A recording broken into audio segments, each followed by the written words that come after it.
Welcome back.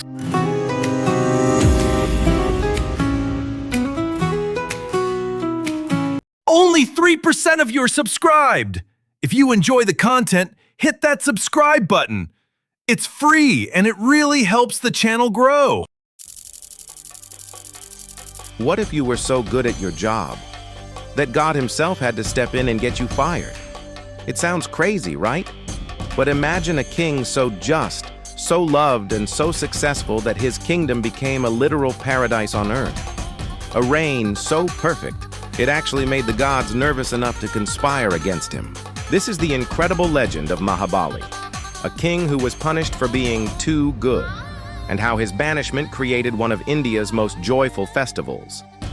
Our story kicks off in the ancient land of Kerala, under the rule of the Asura king Mahabali. Now, Asura is often translated as demon, but Mahabali was anything but. His reign was the definition of a golden age. Under his rule, there was no crime, no corruption, and no poverty. It's said that in this idyllic kingdom, the old divisions of caste and class simply faded away. His people were so content, they didn't even bother to lock their doors. On top of all that, Mahabali was wise, incredibly generous, and a devoted follower of Lord Vishnu. His reputation for justice was known everywhere, and his people didn't just respect him, they adored him. This wasn't just a kingdom. Mahabali had built a paradise, and that's exactly when things got complicated. It turns out, a perfect kingdom on earth can cause problems in the heavens. The Devas, or gods, started watching Mahabali's growing power with serious concern. His influence was becoming so immense, they feared he could eventually control all three worlds: Earth, the heavens, and the netherworld. This wasn't just petty jealousy. It was a genuine fear that his unstoppable success could throw the entire cosmic order out of whack. So the gods, led by Indra, went to the ultimate authority, Lord Vishnu, the preserver of the universe. They begged him to step in and restore the balance. Vishnu had a tough choice. He knew Mahabali was one of his greatest followers and that a war would be wrong. So instead of a fight, he decided to devise a test of the king's famous integrity. To spring this test, Vishnu disguised himself as Vamana, a small, humble Brahmin boy. He showed up at Mahabali's court right in the middle of a huge ceremony where the king was famously giving gifts to anyone who asked. Mahabali welcomed the boy and, true to form, offered him anything his heart desired. Vamana made a very small, almost laughable request. He asked for just 3 paces of land, measured by his own tiny feet. Mahabali chuckled, charmed by the humble wish, and immediately agreed. But his royal advisor, Shukracharya, felt a chill down his spine. He recognized the boy as Lord Vishnu in disguise and frantically warned the king, "Don't do it! It's a trick! Take back your promise!" But for Mahabali, his word was everything. He believed that breaking a promise was the worst sin imaginable. He was going to honor his vow, no matter what. And the second Mahabali gave his word, the test was on. Vamana began to grow, and then grow some more, expanding into a gigantic cosmic being. With his first step, he covered the entire earth. With his second, he stretched across the whole of the heavens.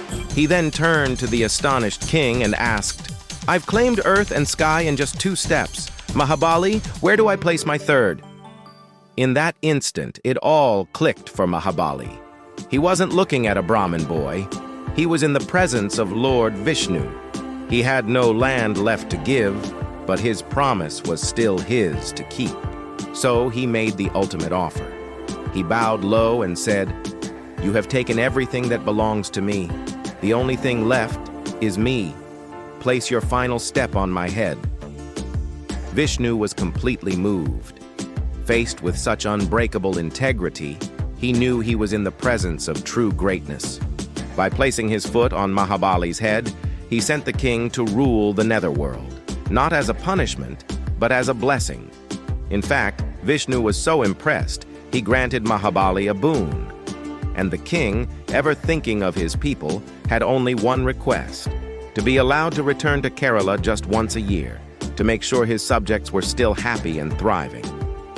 Vishnu happily granted his wish, and that yearly homecoming of the beloved king, that's what is celebrated today as Onam, the spectacular harvest festival of Kerala. So now, for 10 days every year, the people of Kerala roll out the welcome mat for their favorite king.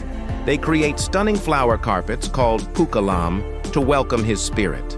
They cook a massive feast, the Onam Sadhya, and the streets fill with celebratory boat races and traditional dances. What's amazing is that Onam isn't really about worshiping a god. It's a celebration honoring the timeless values of a king: justice, generosity, and equality for all. The legend of Mahabali reminds us that real greatness isn't about how much power you have, but how much integrity you keep. If this story of the greatest king ever fired resonated with you, I'd love it if you'd share it. And for more incredible legends from all over the globe, don't forget to subscribe and ring that notification bell.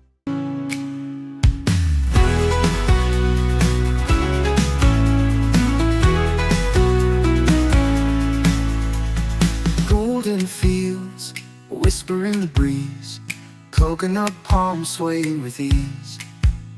The scent of spices rides the air, lanterns glow love everywhere. Banana leaves and floral streams, a festival. Subscribe now and comment below. I'll shout out one subscriber in the next video.